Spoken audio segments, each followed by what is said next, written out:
Hello, happy Clayton Kershaw Day to you. This is the DraftKings Daily Trout. I'm Big Italy 42. He is Josh Shepardson at BChad50, and we're here celebrating the biggest favorite we have seen all year by far. Clayton Kershaw, minus 320 favorite right now in some spots.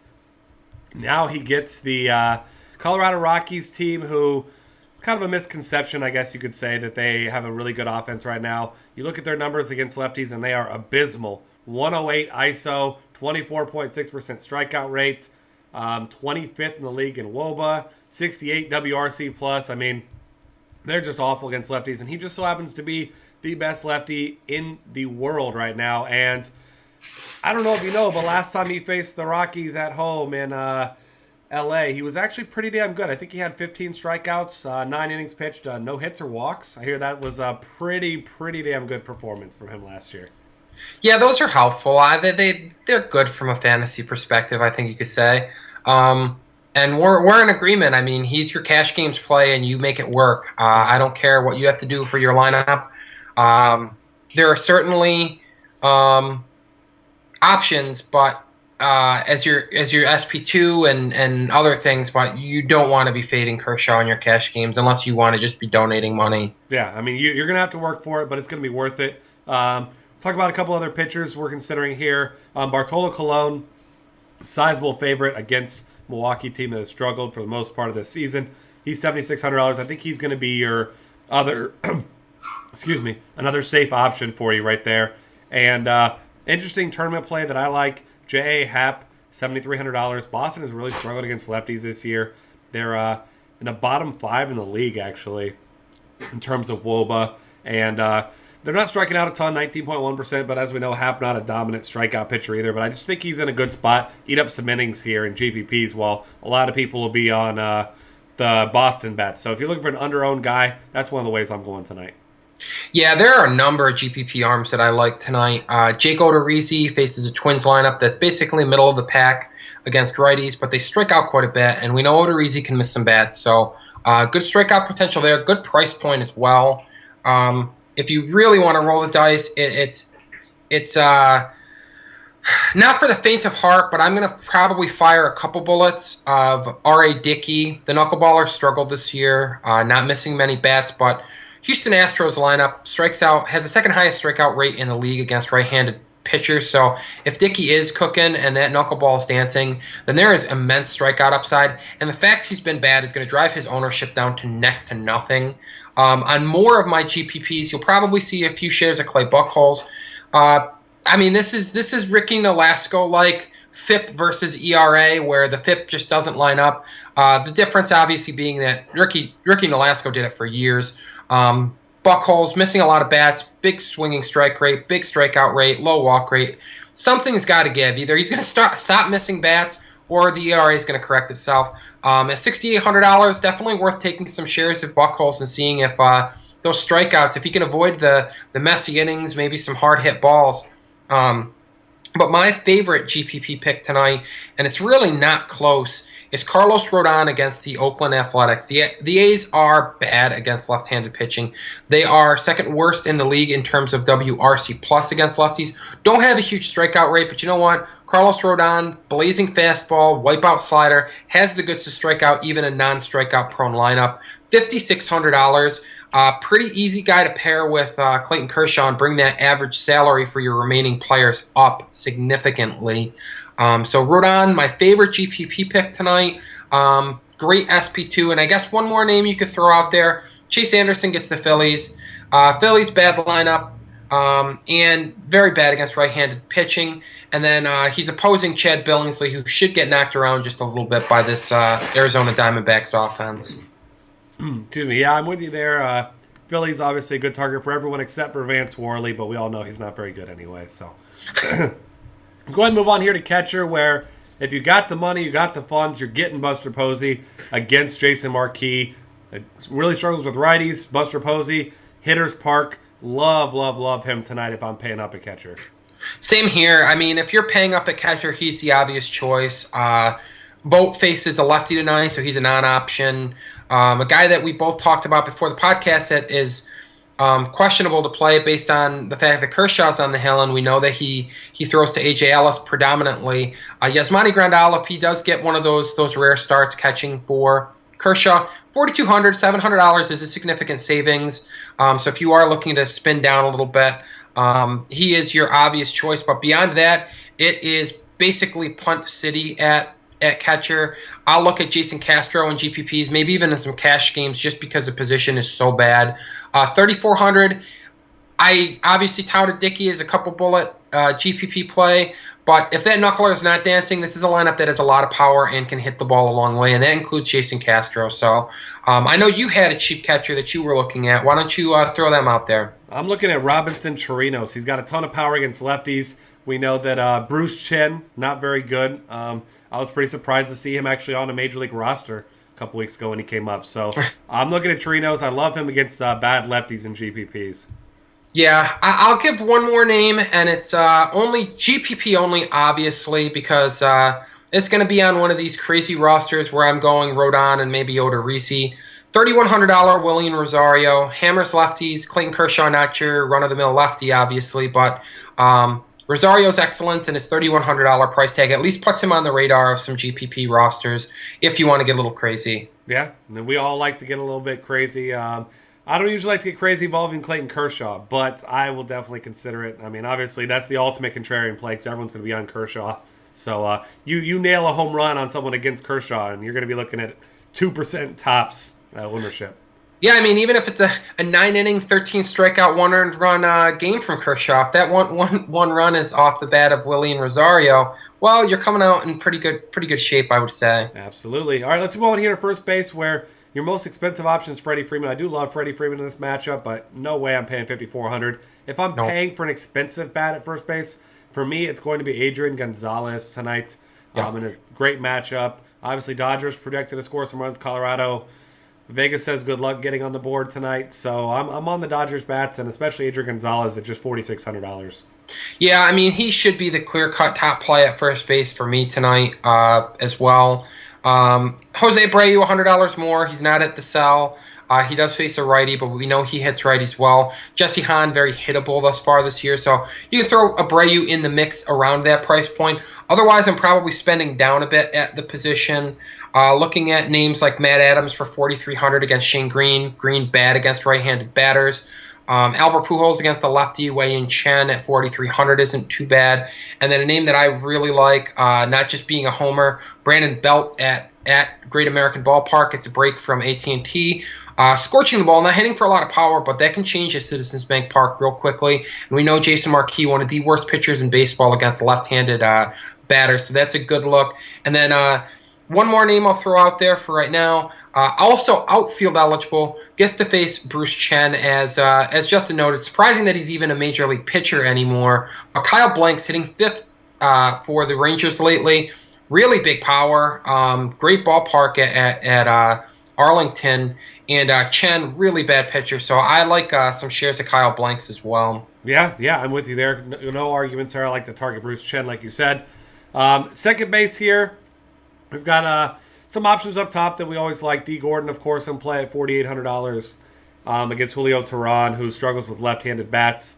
I just don't think he's that good anyway. Howie Kendrick's kind of pricey, but he's been getting it done recently as well. And if you're looking a little bit cheaper, Robinson Cano under 4K against Clay Buchholz. He's not a guy. He hasn't been hitting for much power, but we know he's a much better hitter than this price indicates. So I'll be getting myself some Robbie Cano in some tournaments as well there. And I don't think he's a bad cash game play at that price. Nope. The only other names that I would add to the mix are Colton Wong, who hit sixth yesterday with Matt Carpenter back atop the lineup, and gets to face Shane Green, who struggles with lefties. Really like Dustin Pedroia at $3,700, gets a lefty tonight. We know Pedroia does work against lefties. Joe Panik is a guy that I think is going to be under-owned. Not a sexy pick in cash games. Probably going to be on Cano predominantly in cash games as opposed to Panik, but in GPPs, because they're the same price, how many people are really going to roster Joe Panik as opposed to Robinson Cano? Just using logic, not many. You're going to get that low ownership. You're going to get the left-handed bat against Marquis. You're going to get a premium lineup spot hitting second. So a lot of factors working in Panik's favor. which make me like him a lot in GPPs. And then the last name that I'll throw out there is Delino DeShields. As long as he's in the lineup, which you do have to check, he has been a reserve outfielder, but I would expect him to get a look in the outfield today against a lefty. Hit lefties in the minors pretty well. Drawing walks, getting on base at a high clip, and he has 9 stolen bases and 10 chances. Makes for an interesting GPP play. Yeah, especially with the the stolen base being so heavily weighted on DraftKings. 5 points for a steal. To rack up some points in a hurry there for sure. All right, let's move on to third base, where I love Adrian Beltre tonight once again against Bruce Chen, but $5,300 kind of priced out for me. I love Jimmy Paredes as well at $4,400 against Jared Weaver. I think that's a fair price for his production, his upside here tonight. And then if you're looking down a little bit cheaper, of course, Chris Davis with the first base, third base eligibility there. And I'll throw out one more guy here as well, and that's going to be Josh Donaldson against a lefty, a good lefty in Dallas Keuchel, but $4,500 for his upside. Sign me up for that in tournaments.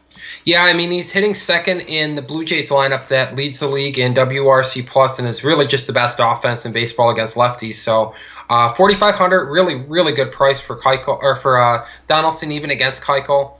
I'll add Matt Carpenter to the mix, $4,500. I'll add a third Orioles third base eligible player to the mix with Manny Machado. Even though it's a righty-righty matchup, hitting leadoff, Machado's actually been better against righties than lefties in his big league career, and Jared Weaver just is not what he once was, obviously. So grabbing lots of shares of O's today is probably going to be profitable.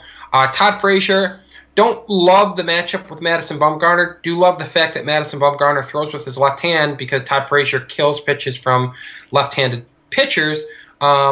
And he's at home. Great ballpark factor for homers for Frazier. GPP only because you're really just chasing that long ball with him. But there aren't many players that have more long ball upside than Todd Frazier. And beyond that, that is pretty much it. You could dip down maybe into the bargain bin. Grab Kyle Seager against Kelly for 36. Luis Valbuena against Dickey for 34. Or one other sneaky name, David Freese against the lefty is usually a good play. $3,400 against Wei-Yin Chen. Yeah, or if you get if Alex Guerrero is in the lineup, you can get him at $3,200, second base or third base. So I like him as well. All right, let's go ahead and move on here to shortstop, where it's very slim pickings tonight. Marcus Semien has some big time upside, as you've always indicated, going against your boy there in Carlos Rodon. But $4,300 is expensive, but that'll also drive his ownership down. So he's in a fine spot, and Hanley Ramirez up top, very nice looking play there against J.A. Happ at $4,200. Yeah, Hanley's my top play at shortstop tonight. The price is right. The matchup's right. He's facing a lefty. Really have to like Hanley. Other than him, I'm looking at Brandon Crawford at $4,100. Doesn't get the great home run park factor or as great as right-handed batters at Great American, but does hold the platoon advantage over Marquis, at least from Marquis' standpoint. Crawford been better against lefties and righties the last 2 years, but does hit righties respectably. Andrelton Simmons, great lineup spot. David Phelps, not exactly a great pitcher, so I don't mind targeting him with Simmons a little bit. And then if you're in the GPPs, again, it feels kind of strange saying this, but Troy Tulowitzki, $3,600, really hard to argue with his production against left-handed pitchers. Obviously off to a weird start this year, not hitting for quite as much power, not walking, but at $3,600, all it takes is him even hitting a wall banger for $3,600. Doesn't even have to round the bases technically. You get some points from that double, and you're probably ahead of the field because shortstop just is not very good tonight. And $3,600 allows you to spend heavily elsewhere. Yeah, I'm with you there. And cheap guys that I'm looking at here, you got Freddie Galvis, been hitting the ball really well against Chase Anderson. He's $3,300. And Jimmy Rollins, if you believe the Dodgers are going to keep hitting the ball well, which they should. He hasn't been doing a lot recently, but when he's getting on, he's scoring runs. So you got to consider Jimmy Rollins at 35 as well. Yep, I'm in agreement with those names as well. All right, moving on to the outfield. If you're a fan of the best hitter in the game right now, that'd be Bryce Harper for me. I don't know if you thought I was going to say Mike Trout, but Bryce Harper is absolutely on fire right now. Not taking anything away from Mike Trout. Obviously, he's still actually the best hitter, but Bryce Harper's been incredible recently. If I could pay up one of the two guys, I'm going Bryce Harper over Mike Trout tonight. Call me crazy. Yeah, I mean, I love the matchup. Despaigne doesn't have a lot of bat missing stuff, and not that it matters what anybody's throwing lately. Bryce Harper is just absolutely tattooing it, but love the matchup with the righty. Don't love the ballpark factors at San Diego, but still, I mean, Bryce Harper's from another planet right now. You mentioned Trout. Gotta give the obligatory shout out to him. He gets a lefty today against Wei Yin Chen at Camden Yards, so nice matchup there. Stanton, underpriced, $4,600 for a guy facing a fly ball pitcher in Tehran. We know what happens when Stanton hits fly balls, so just ask that anyone at Dodger Stadium the other night that watched him hit the ball out of the damn yard. I mean, like, that was ridiculous. Stanton can really hit the ball a long way. I like him. Joey Bats, $4,500. Again, we really like Dallas Keuchel on the show. But we also really like Blue Jays hitters against left-handed pitchers. So do you want some power? Joey Bats against the lefty provides it. Jimmy Paredes, we mentioned him at third base, also outfield eligible, gets a nod there. Mookie Betts leading off against the lefty, not a bad play at all. Kyle Blank's going to give him a shout-out here again if you don't want to use him at first base. $4,100 outfield option. And then why don't you give me some of your let me give you one more of my favorite names because can't forget him. David Peralta, $3,900. Chad Billingsley has been trashed since coming back from injury. Missed all of last season, barely through in 2013, and has not looked good to start this year. Left-handed batters get a power boost there at Citizens Bank Park. Peralta really crushes right-handed pitching. He's going to be probably one of my most owned players tonight. Yeah. Excuse me. And Billingsley's already given up 3 home runs to lefties since coming up, so that's definitely a concern for him. Ryan Rayburn, as usual, against a bad lefty. I like him at $3,400. George Springer's another guy I like that can kind of do it all. We already mentioned R.A. Dickey. When it's good, it's good. When it's bad, it's really bad. $4,800. I'm looking that way as well. A few other options down cheaper. Steven Souza. I love his upside. $4,200. Obviously not a great park for him there, but at the same time, Phil Hughes has had big-time struggles with the long ball. We know he's a fly ball pitcher. He doesn't walk anyone. His strikeout rate is down a little bit this year as well. So a lot of contact being given up, and Souza does not get cheated on contact. When he makes contact, that ball goes a long way. So you gotta love him. And to speak more to Hughes, reverse platoon split for him. Struggles more with righties than lefties. So Souza's a really good call. I mean, the guy, when he has one of the highest average fly ball and home run batted ball distances this year. So, like, when we say he hits the ball, like, hard and he doesn't get cheated, we mean it, man. Like, there's some real power there. Absolutely. And Anthony Go's another guy I like. I like leadoff hitters for the Tigers. Carlos Martinez has been wild recently. He's still got above-average stuff, but he hasn't been great over his last 2 starts. $3,900 for a guy with big-time upside with runs, stolen bases, all of the above. I like him as well tonight. Yeah, that's a good call. And, I mean, the Tigers can put runs on the board in a hurry. Absolutely. All right, that's going to wrap things up. Find us on Twitter at DF Cafe. As always, lots of great content for tonight's slate at dailyfantasycafe.com, and we will find you next time.